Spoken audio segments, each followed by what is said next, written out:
This is a video really about my approach to relationships. And Melissa, who I'm in a relationship with right now, is just off camera.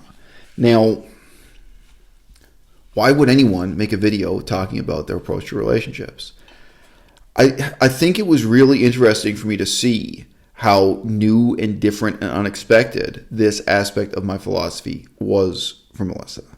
And it originates from a series of observations in my life that are both shallow and profound. It's the kind of thing that doesn't get talked about a lot in academic philosophy, ancient or modern, So I think it is really worth talking about here. And I can very clearly remember the stages of my coming to this realization and how I started living and acting this way in relationships. And it doesn't just have implications for my love life or my sex life. It has implications for my scholarly and intellectual life, and even like working out at the gym. It has a lot of implications for my life. And the fundamental point is this, is to stop thinking of the world in terms of the difference between the mask and the face. Things as they truly are, their essences, their identity, and what we merely do with them, what we merely do in real life, that what you are is what you do, and that it's actually somewhat meaningless and even insane to think of yourself as being something quite different from what you're doing. So when I started this relationship with Melissa, this got talked out in the following down-to-earth ways. No, you love me. I know you love me, and you know that I love you. But being loving is something you do every day, all the time, 100,000 times a day, or that you don't do, that you fail to do. And if you fail to do it, then there's a very real sense in which you don't love me, because I don't have this category of being, like of secret and concealed being, as separate from what's real here and now. So there's no distinction here between the mask and the face. Now, a lot of couples, once they make this commitment to, I love you, I'm in love with you, and you love me, that really almost becomes a pretext to be abusive and horrible and take the person for granted. Because, we already established that I love you. So the seduction phase of the relationship is over. And now there's no emphasis placed on being loving, which they may think of as being seductive, right? Now, I'm going to jump around here to a few other less sexy examples. I remember reading a kind of memoir from a Buddhist monk. I'm choosing not to name him. I do remember the title of the book and so on. And he talked about the importance of respecting a statue of the Buddha every day and every time you walked past it. Now, for me at the time, this was just kind of mind-blowing and very alien, because I was a very secular, nihilistic, philosophical Buddhist. Like, in terms of the ancient texts in Buddhism and philosophy, there's nothing about statues. It's not supposed to be a religion about statues and musical instruments like bells. Then you go to a Buddhist monastery in the 21st century, and it seems like all that anyone is doing is ringing bells and worshiping statues. Like, this is not what the religion is supposed to be. So here was this, erudite monk saying, no. When you live in your own little monastic cave or whatever, set up the statue. Make sure there's only one statue, and you'll see why in a second. And every time you walk past the statue, doesn't matter if you're on your way to the bathroom, you're on your way to answer the telephone or something. In reality, Buddhist monks have telephones, even if they live in a cave. That every time you take the moment to make eye contact with the statue and bow to it, it shows your respect, because otherwise, it was a really interesting perspective to me. Totally alien. Still, in some ways, I can't relate to it. But in terms of this fundamental point that there's no distinction between doing and being.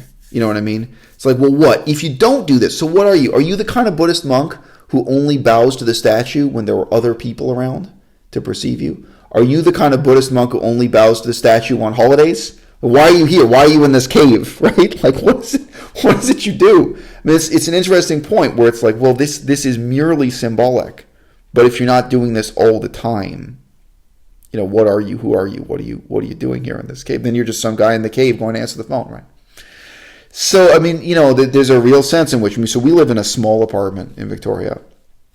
And like almost every time I walk past Melissa, I kiss her and I ask her to stop and kiss me. And it's it normally is she's on her way to the bathroom or she's on her way to answer the phone. It's the meaningless drudgery of the day she's engaged in.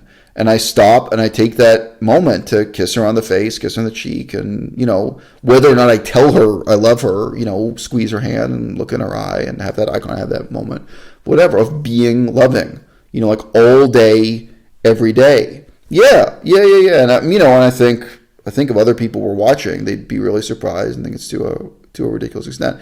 But if you're not doing that, we just be like coworkers. Most of you have seen the setup of the apartment. She has a desk over here, I have a desk over there, we have stacks of books, we have things to work on. But no, you're not my coworker. This is not an office.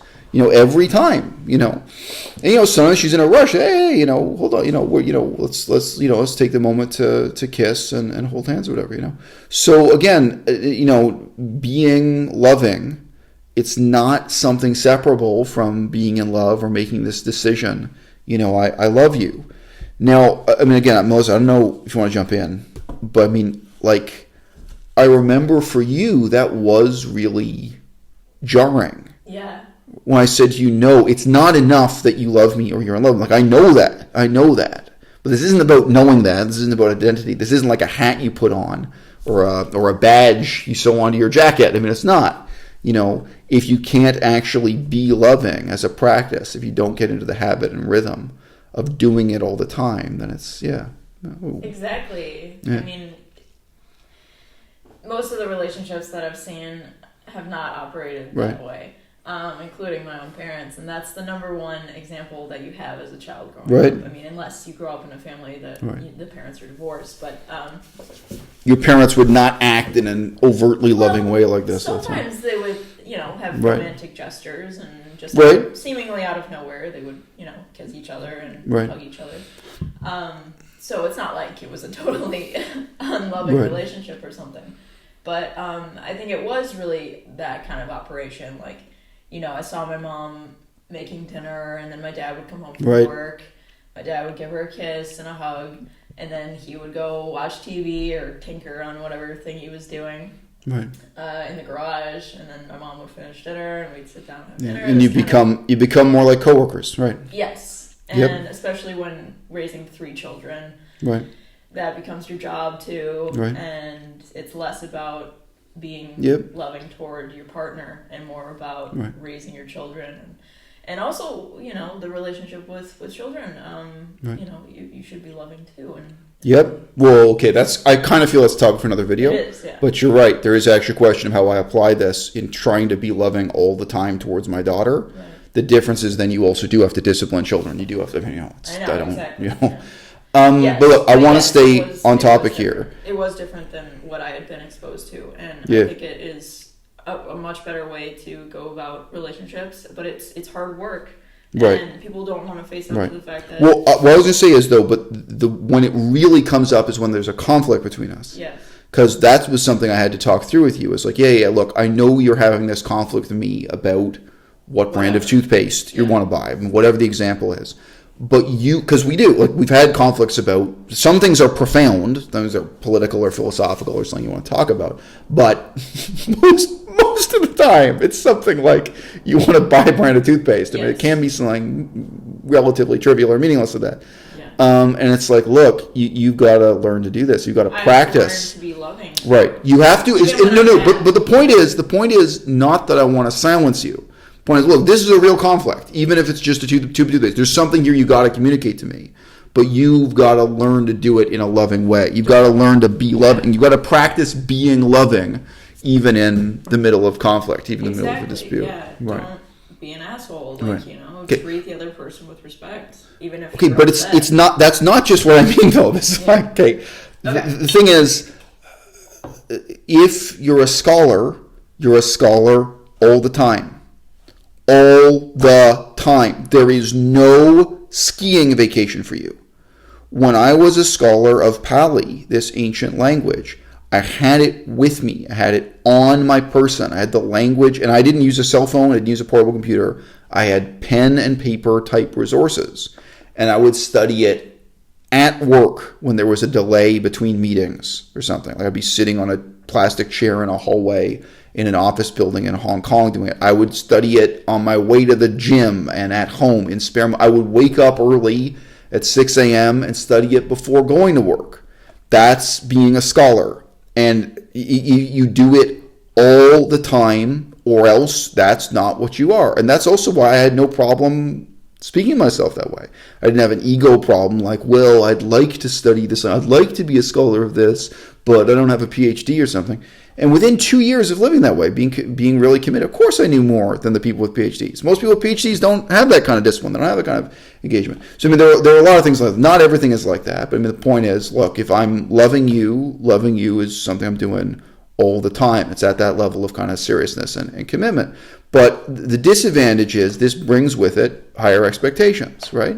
Yeah. But you're learning that now with Chinese. And believe me, by the way, it's kind of a topic for a separate video, but I'm self-critical about this. When I know what it's like to live at that level of commitment, by the same token, I know what it's like to not be living at that level of commitment, right? If you want to learn Chinese, if you want to work on Chinese, you're working on it all the time. So like we're on the ferry, you're on the boat, we commute by bus and boat, we don't own a car. Did you bring your Chinese with you? Get out the books, get out, and whether it's verbally or listening on audio, either you're doing it all the time or you're not, right? I mean, Chinese really does require that level of engagement.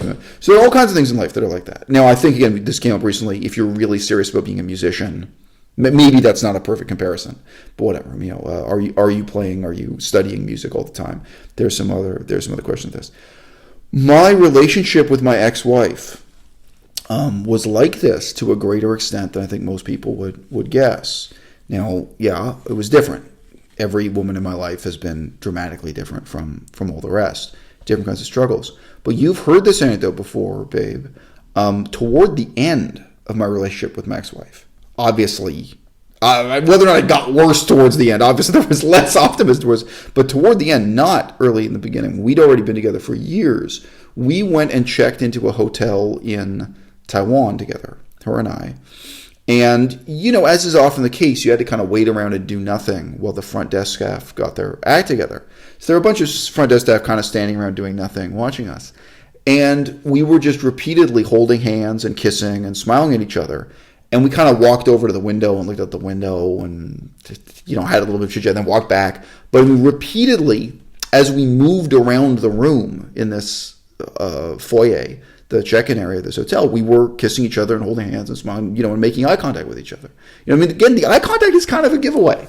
It really kind of is. Like, are you just over there cleaning the kitchen and I'm over here cleaning the floor and I'm looking at the floor and you're, it tells you something. I mean, if we're just coworkers, that's different. And all of the hotel staff, they all, okay, I mean, it was not that many people, we're talking about 3 or 4 people, but the hotel staff who were there, they all said, oh, wow, it's so great to see a young couple in love. Like, you must have just gotten married. And we're like, no, like, we've been together for years and years, which is true. It was at the end of the relationship. And they were surprised, like, oh, well, because it was a hotel, there were flights involved. Oh, well, you must have just been reunited after being separated from him. I was like, no. We've been living together in the same tiny apartment 24/7, and I haven't had a job. I forget when exactly this was. I think I did have a job. And it doesn't matter. By the way, we've been living cooped up in a small room. No, I mean, this is what it is. So the idea of being in love or loving someone as a kind of existential commitment, as a way of being, as something separate from doing, from the act of being loving, I actually think is kind of dangerous and poisonous. And in broad brushstrokes, I think there's something really sick and destructive about thinking like, I am an author. Okay, what did you write? Did you wake up at 6 a.m. and write today? Or like, I am a poet. Did you wake up this morning and work on poetry? If you're a poet, you have it on you. You're on the grind all the time. It's in your pocket, ready to go. If you're a writer, you're ready to write. You're writing every day. You're writing when you're on the bus or on the ferry. You're writing in breaks in between meetings during your day job. I'm not saying you don't have a day job. It's not about whether or not you have a PhD. It's not about whether you have a credential or piece of paper. To be a writer, researcher, scholar, to study Pali, to study Chinese, to love somebody. It's whether you're doing it all the time. So yeah, that's my approach to being in relationships, and it's my approach to being. My approach to being, in a word, is doing.